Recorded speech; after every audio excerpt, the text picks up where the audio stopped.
예, 어제에 이어서 계속해서 하나님의 분노 앞에 누가 설 수 있겠느냐 라고 하십니다.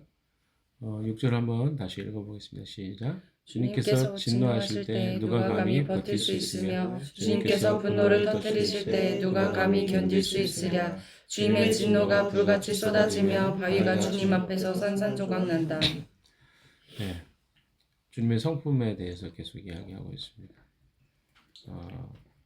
주님이 진노하실 때 누가 버틸 수 있고 주님이 분노를 터뜨리실 때 누가 감히 견딜 수 있겠느냐? 없다는 거죠.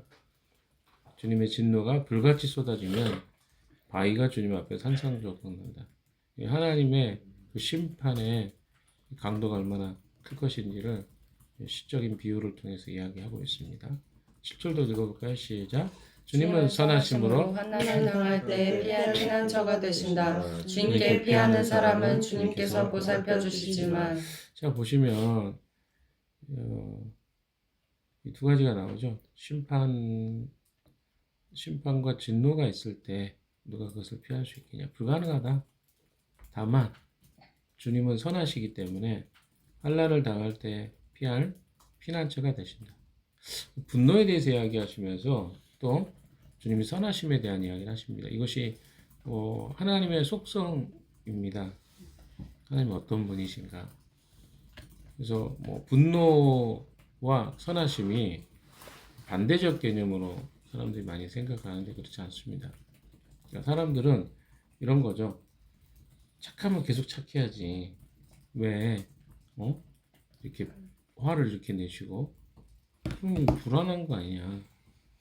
너무 무서운 거 아니냐? 이렇게 이야기할 수 있습니다. 근데 여러분 생각해보세요. 사람이 좋기만 하면 그게 진짜 좋은 건가요? 진짜 좋아서 그 좋은 행동하는 건가요? 아니, 자기에게 잘못된 것들을 요구할 때도 선하기 때문에 무조건 들어줘야 되나요? 그건 아니잖아요. 선하기 때문에 내 가족이나 또 내 이웃에게 사랑하는 사람에게 어려움이 닥쳐올 때 그 어려움을 주는 사람들에 대해서도 그냥 선하게 돼야 되나요? 이건 아니잖아요. 근데 우리의 그 개념 속에 좀 오해가 있는 거죠. 이 선하다는 개념에 그리고 분노라는 것이 무조건 잘못됐고, 그러니까 이게 우리 내적 시스템의 오류죠. 어떤 오류입니까? 우리의 인지적 경험을 통해서 분노는 잘못된 것이고, 착한 사람이 좋아, 나에게 선대해주는 사람이 좋아라고 하는 이런 오류가 있는 것 같습니다. 이 사회적 시스템도 그렇지 않습니까? 범죄자에 대해서 당연히 심판하고 판결하고 정의의 판결이 나올 때 그 사회가 건강한 사회지. 만약에 잘못을 행하는 사람, 살인죄를 범하거나 이런 사람들에서 엄벌하지 않으면 어떻게 사회가 건강하게 돌아갈 수 있겠어요? 아, 이거 해도 되는 거구나 라고 생각하고 불의를 계속 행할 수밖에 없는 거 아니겠습니까?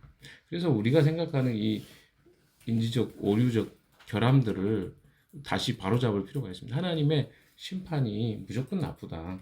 하나님 분노하심이라는 건 무섭다. 이렇게만 생각하는 것은 굉장히 많은 사람들이 이런 생각을 하는데 그렇지 않다. 하나님의 분노와 진노는 이 불의에 의한 것에 대한 마땅한 하나님의 행하십니다. 그리고 하나님의 그렇게 분노하시는 것이 어떤 부분에 공의가 될 수 있다. 공의가 될 수 있다가 아니라 공의다라고 보는 것이 마땅할 것입니다. 그래서 그러나 하나님은 선하신 분이어서 우리가 그 선한 하나님의 백성들이 환난을 당할 때는 그들의 피난처가 되시고 또 주님께 피하는 사람들에게는 주님께서는 늘 그들을 보살펴 주신다는 것입니다. 8절에는 이제 드디어 니느웨가 나옵니다. 니느웨라는 단어가 처음 나오죠. 나옴서에서. 자, 누구에 대한 심판인지가 이제 8절에 언급됩니다. 8절 읽어보시다. 시작. 니느웨는 범람하는 홍수로 쓸어버리시고 원수들을 흑암 속으로 던지신다. 자, 다시 니느웨가 어떤 곳인지에 대해서 여러분이 생각해 보셔야 됩니다. 1차적으로는 이스라엘을 그 북왕국 이스라엘을 멸망시켰던 나라입니다. 근데 여러분, 하나님이 도구로 이 나라를 쓰신 것에 불과해요. 잘 보시면 그 백성 하나님 백성이 심판받았던 이유는 무엇입니까? 그들이 하나님이 아닌 다른 신과 우상을 숭배했고 또 그들이 하나님 앞에 공의와 정의를 행하지 않고 자기 백성들을 학대하고 또 억압하고 탈취하고 이런 것들이 사실 이유였단 말이에요. 근데 그 이유로 이방의 나라를 들어 쓰신 거예요. 근데 아수르는 그럼 어떻습니까? 아수르는 나라가 그럼 괜찮았냐는 거죠. 그러니까 아니 자기 백성도 하나님이 이렇게 혼내시는데 이 이방의 나라가 하나님의 공의대로 행하지 않고 그 백성들을 대하는 거나 그러니까 여러분 잘 생각하셔야 돼요. 심판을 하시는 목적 자체가 뭡니까? 심판이 목적이 아니죠. 다시 회복입니다. 다시 회복을 위해서 그들을 심판하시는데 그들을 대하는 이방 나라가 어때요? 공의와 정의적으로 그들을 대하지 않고 포로나 이런 사람들을 대할 때 학대하고 뭐 아주 잔인한 방법으로 살해하고 또 겁탈하고 전쟁에 있는 수많은 잘못된 범죄뿐만 아니라 그 나라 자체가 좋아서 하나님이 사용하신 게 아니라 그 백성이 워낙 하나님 앞에 형편없어서 하나님이 그걸 심판하신 것 뿐이에요. 회복을 위해서. 그러면 그 도구로 쓰여진 나라도 어때요? 그 기준에 부합되지 않으면 심판을 받을 수밖에 없다는 것이 이 나홈서에 나오는 핵심적 메시지입니다. 기억하셔야 돼. 야, 하나님 백성도 이렇게 심판하시는데 그 하나님 백성이 아닌 나라가 하나님 앞에 선하지 않은 행동을 했을 때 하나님이 그걸 내버려 두시겠냐는 거예요. 이 핵심 메시지입니다. 그래서 니느웨는 범람하는 홍수처럼 쓸어버리시고 원수들을 흑암 속으로 던지시겠다. 여러분 범람하는 홍수가 뭔지 아십니까? 최근에 보니까 이란에 홍수가 엄청 났어요. 이란이라는 나라. 근데 그 홍수가 나게 된 이유가 뭐냐? 가뭄 때문에 홍수가 났다고 하더라고요. 이해가 안 되죠. 가뭄이 너무 심하니까 비가 왔는데 많이 왔는데 땅이 그걸 흡수를 못 하는 거예요. 원래 비가 오면 땅이 이렇게 흡수를 하거든요, 물을 지하로. 그런데 흡수가 안 돼요. 그게 너무 말라가지고 땅 자체의 그 기능이 사라져버려요. 그런데 이제 보니까 막 소가 떠다니고 온 집에 막 물이 다 들어가고 제가 뉴스를 보니까 그렇더라고요. 홍수가 나면요 다 끝나는 거예요. 다 쓸려갑니다. 그러니까 아수르라는 나라가 어떻습니까? 니네가 큰 성이었지만 이 성도 그냥 홍수 나면 끝나는 거예요. 뭐 아무리 강력한 나라들 보세요. 지진이 일어나면 그게 어떻게 됩니까? 우리가 말하는 지진들이 일어나면 뭐 7점대 지진만 해도 어마어마한데 동일본 대지진이 일어나서 9.0인가 1인가 됐잖아요. 근데 그 정도 지진이 일어나면요 다 파괴돼요. 근데 우리는 뭐라고 생각해요? 우리는 하나님 없이도 잘 살 수 있다. 하나님이 우리 삶에 진짜 영향을 끼칠 수 있을까?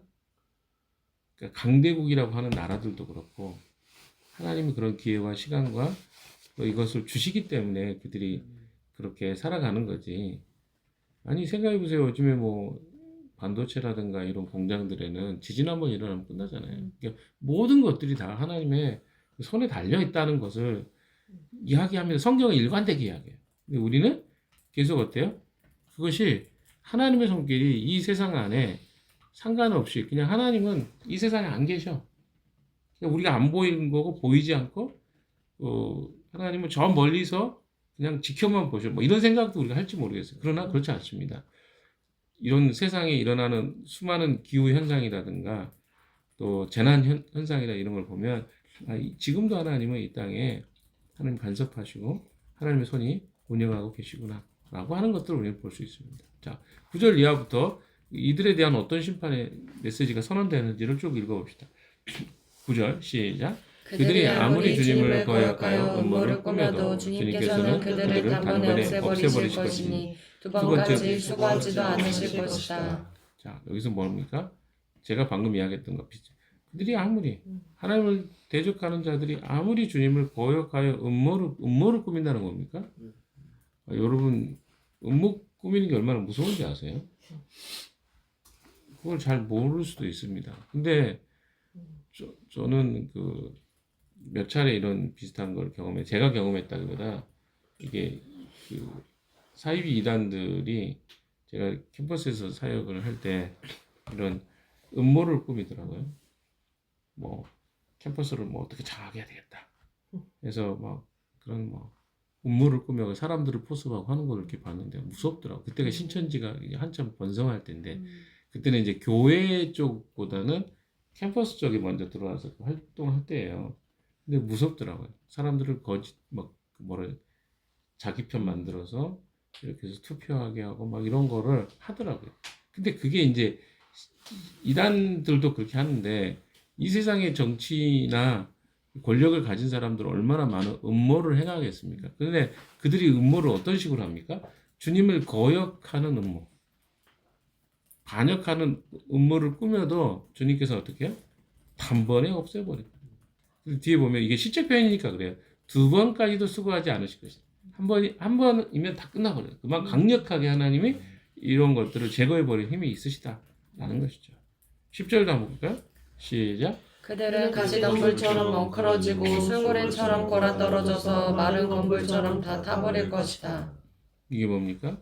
그들은 가시덤불이 엉클어져 있으면 그거 대책 없죠. 그리고 어떻습니까?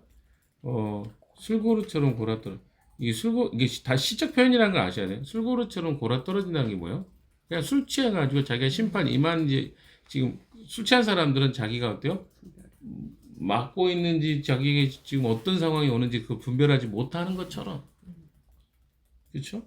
마른 건불처럼 마른 건불 없습니까? 불이 붙으면 이거는 그냥 확 타버리는 거 똑같잖아요.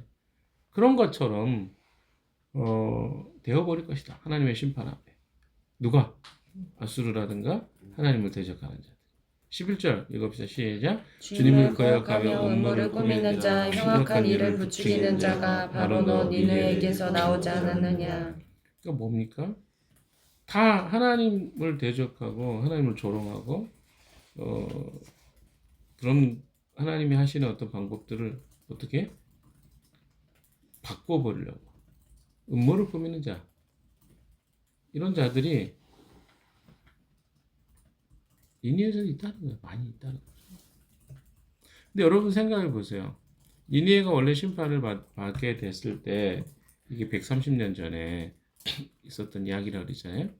요나 선지자가 활동했을 때 그때 그들의 태도와 이들의 태도가 어떻습니까? 다르죠. 이 심판을 받을 때는요. 전혀 그들이 뭐 하는 게 없어요.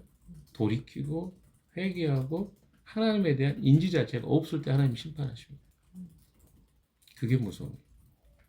그래서 하나님의 존재 자체를 부인하고 부정하는 그것이 관영해주고 그것이 더 이상 내버려둘 수 없을 만큼의 상태가 됐을 때 하나님 심판하시지 하나님이 아무 때나 심판하지 않습니다. 왜? 심판하려고 하시다가도 어떻게 하셔요? 하나님의 속성상 회개하고 돌이키기만 하는 흉내만 내도 하나님 어때요? 심판하지 않는 그런 분이라는 거 이게 굉장히 놀라운 일입니다. 니느웨도 똑같았어요. 요나서에 보면 요나가 툭 던진 말이었잖아요.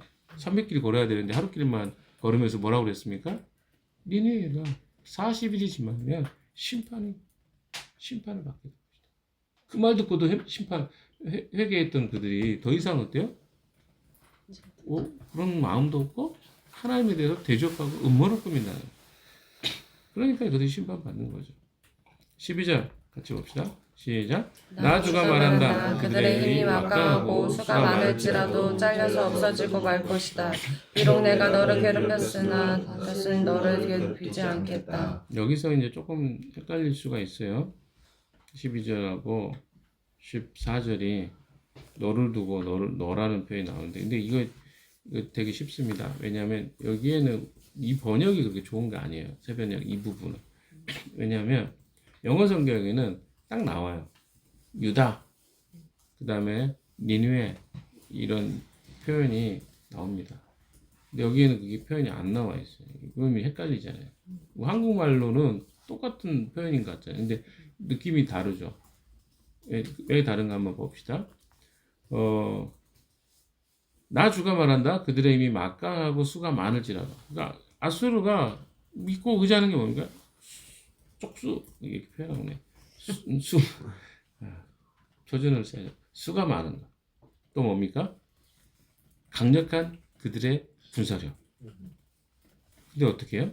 잘려서 없어지고 말 것이다. 비록 내가 너를 괴롭혔으나. 여기서 너는 누굴까요? 유다를 이야기해요. 유다는 왜 그럴까요? 다시는 너를 괴롭히자. 이 회복 때문에 하나님이 괴롭혔다는 표현은 이게 시적 표현이기 때문에 여러분이 잘 이해하셔야 돼요. 뭐 괴롭혔다고 이렇게 생각할 수 있는데 그게 아니라 하나님이 심판하셨어요. 근데 심판하신 이유가 뭐예요? 돌아오라고. 새롭게 하기 위해서. 그게 하나님의 심판의 이유거든요. 그래서 이제 더 이상 괴롭히지 않겠다. 왜? 지금 누구의 심판? 그 너희를 괴롭혔던 너희를 심판했던 자들을 심판하시는 하나님의 그 메시지 속에 누구를? 예, 유다를 회복시키는 메시지가 같이 있는 거죠. 13절 나 이제 너에게서 그들의 멍에를 꺾어버려. 그들은 뭐 누굽니까? 아수르, 니느웨의 멍에를 꺾어버려. 너를 묶은 사슬을 끊겠다. 하나님이 회복시켜 주겠다는 메시지입니다. 자, 근데 14절은 누굽니까? 여기서 너는 니느웨와 아수르 이야기. 영어 성경 한번 나중에 확인해 보세요. NIV만 봐도 이게 누구를 이야기하는 딱 명확하게 나오니까. 주님께서 너를 두고 명하신 것이 있다. 너에게서는 이제 내 이름을 이을 자손이 뭡니까? 더 이상 너의 후손들이 나오지 않을 것이다. 그렇게 표현됐어요. 네 후손들이 너를 통해 계승되지 못할 것이다. 이건 심판이죠. 완전한 심판입니다. 내 산당에서 새게 만든 신상과 부어 만든 우상을 다 부수어 버리며 내가 쓸모없게 되었으니 내가 이제 내 무덤을 파놓겠다. 하나의 무덤을 미리 준비해 놓겠다는 말입니다. 이거 얼마나 무시무시한 이야기예요. 야, 너 이제 끝났으니까 네 무덤 내가 준비해 놓겠다. 이런 심판의 메시지가 지금 선언되고 있는 거예요. 이 나움의 메시지가 니느웨에게는 얼마나 무서웠겠습니까? 이거 끝나는 이야기거든요. 그러나 반대로 그 백성들에게는 희망과 또 소망의 메시지가 될 수 있겠죠. 근데 이 시대가 아직 그 아수르가 멸망하기 전에 나왔던 메시지예요. 근데 반대로 이야기하면 유다는 멸망할 거거든요. 심판받거든요. 포로로 잡혀가기 직전입니다. 그러니까 이 두 가지 메시지가 잘 들으셔야 돼요. 하나님의 심판의 목적은 이스라엘 백성들을 완전히 멸망하기 위한 심판이 아니라는 걸 계속 성경은 이야기합니다. 반면에 이 심판의 도구가 되는 자들도 어떻게 해야 돼요? 정신 똑바로 차려. 내가 사랑하는 내 백성도 이렇게 심판하는데 너희들이 공의를 행하지 않고 내 눈에 올바르지 않는 일을 행하는데 내버려 둘 것 같아? 이런 메시지죠.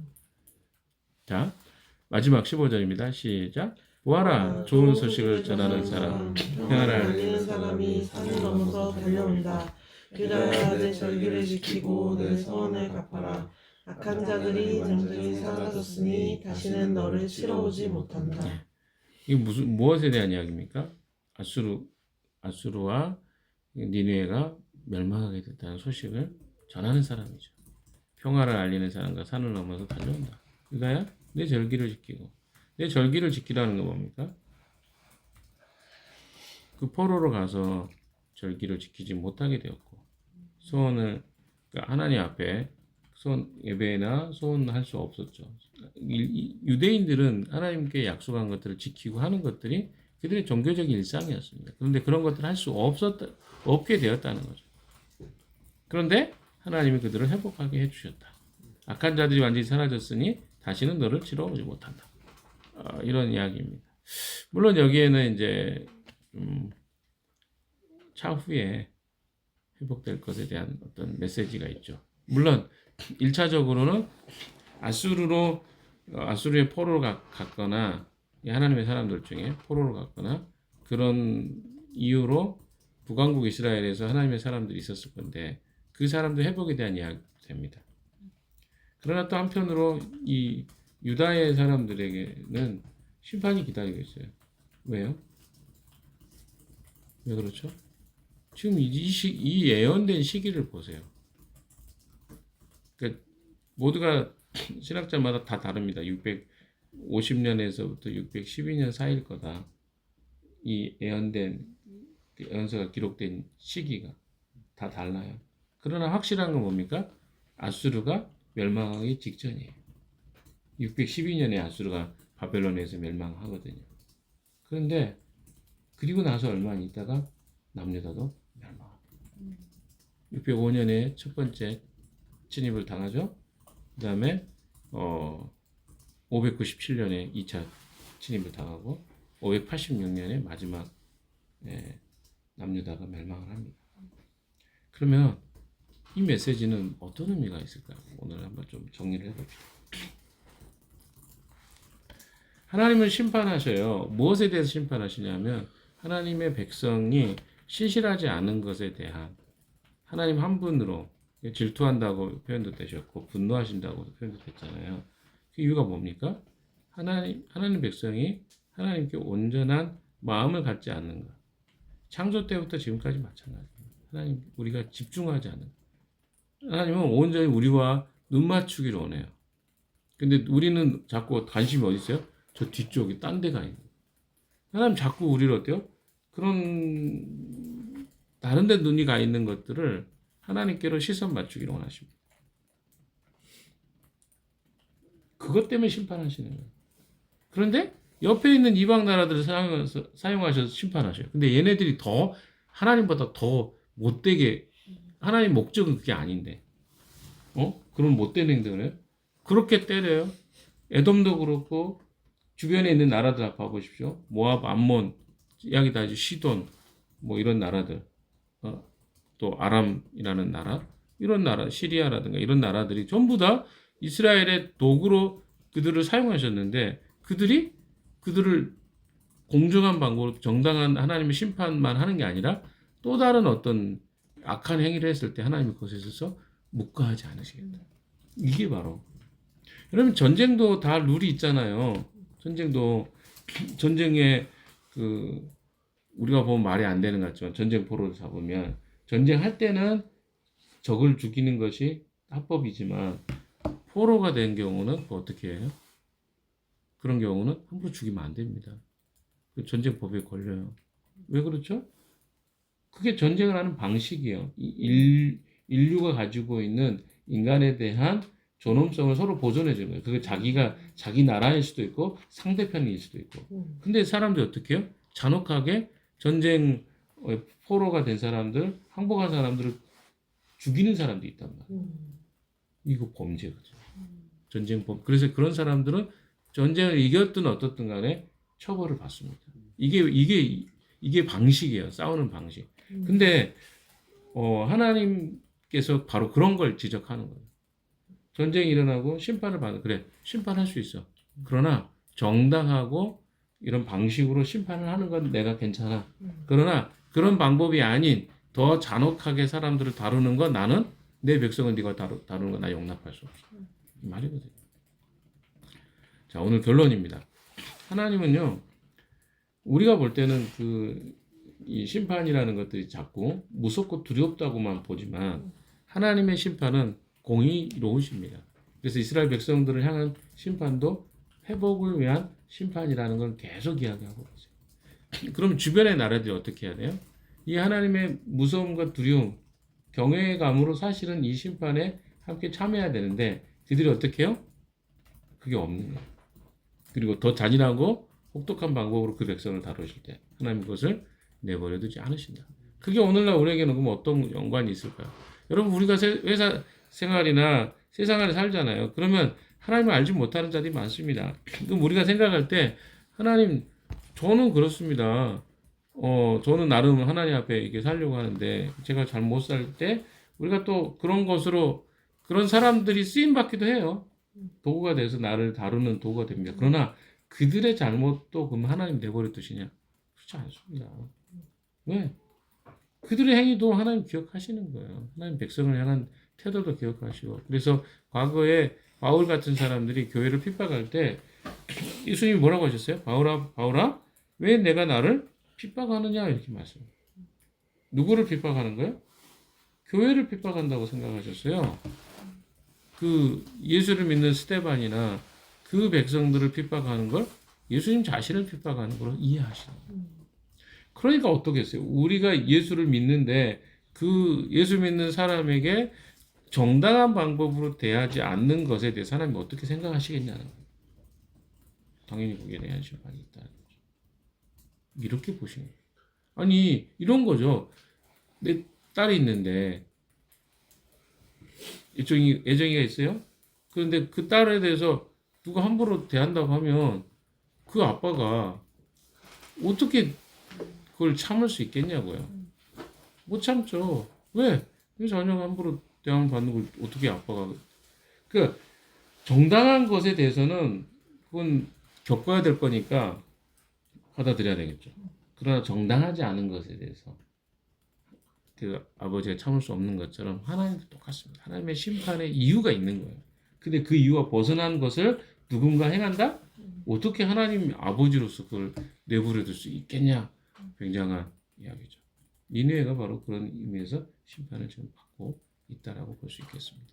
사랑하는 여러분, 우리를 그렇게 하나님 바라보십니다. 오늘도 우리가 그런 하나님 백성이라는 사실을 기억하시고 내 삶이 이런 존재네? 이렇게 하나님 나의 삶의 모든 것에 관심을 가지시네? 라는 것 자체가 우리 삶을 어떻게 내가 바라봐야 될지를 가르쳐 준다고 저는 생각합니다. 오늘 하루도 그 주님의 관점으로 나를 바라보고 세상 안에 살아가는 여러분 되시기를 주님의 이름으로 축원합니다. 기도합시다.